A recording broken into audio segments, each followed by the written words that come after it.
Hi, I'm Anne from Game Like a Mother. Today I'm going to show you how to play Santorini. It's ages 8 and up, 2 to 4 players, and it takes 20 minutes. Let me show you how to play. The goal of the game is to move one of your workers onto level 3 of a building during your turn, and if you do so, you win. Now I'm going to show you how to set up and how it works depending on the number of players you are playing with.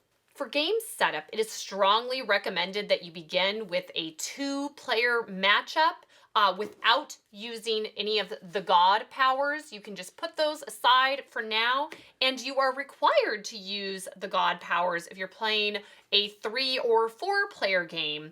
So for now, we're just going to set one set of workers aside.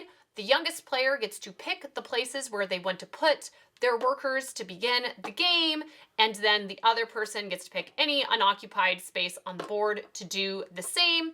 You spread out all of the building bits around the board, and you are ready to begin. The start player, the youngest player, gets to go first, and all you do for this game is you move and then build on your turn.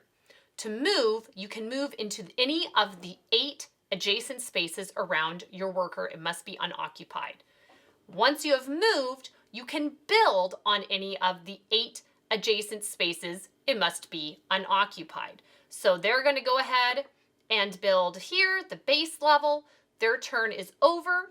It is Gray's turn. They pick one of their workers that they're going to move to one of the 8 spaces around them, and then they can build on one of the unoccupied spaces in the 8 spaces around them.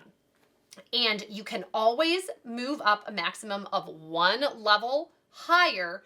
And later on in the game, you can, if this worker moved here on their turn and built here, and then this worker moved here on his turn and moved here, he wouldn't be able to move up here on his turn. That's too high. But he could move over here and place one right here. You can always move down as many levels as you want on your turn. So if they wanted to move all the way down here, that's just fine. And then they just have to build around them.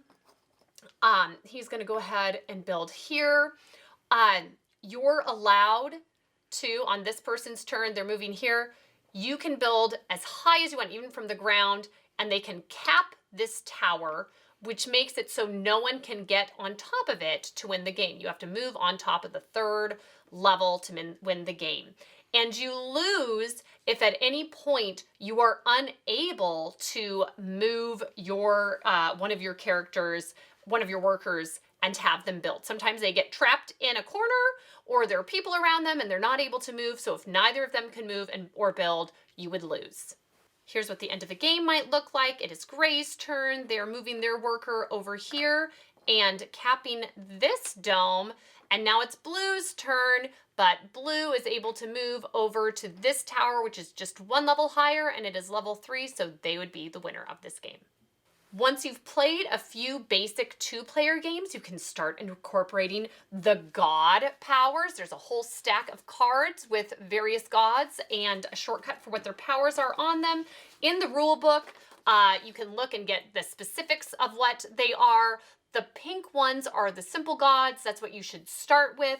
And then from there, you can move on to the advanced gods that are blue.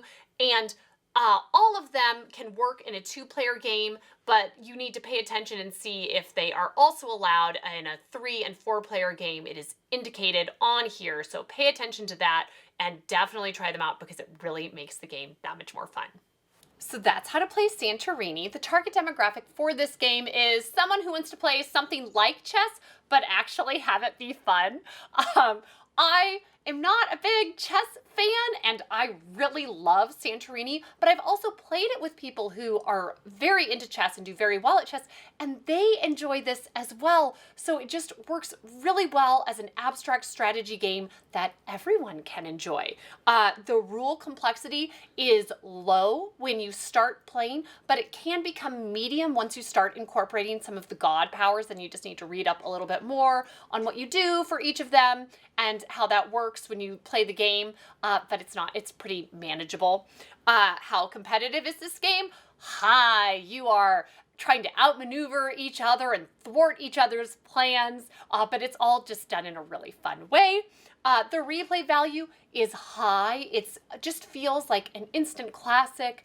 It's one of those games where you can play it with a wide range of ages, and it's one you could probably play every day and still very much enjoy.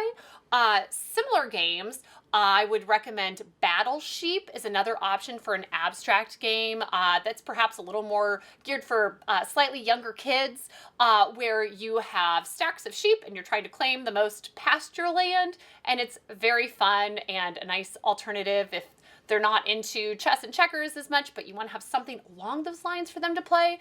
And then Hive is another abstract game that is tile-based, where you are trying to trap the other player's queen bee, and it's very similar to chess, but yet different, and it just seems like it's a big hit as well. But we love Santorini. I feel that it is a game that could belong in every person's household because it is just so universally appreciated and enjoyed, so you should check it out. Thanks, and see you next time from Game Like a Mother.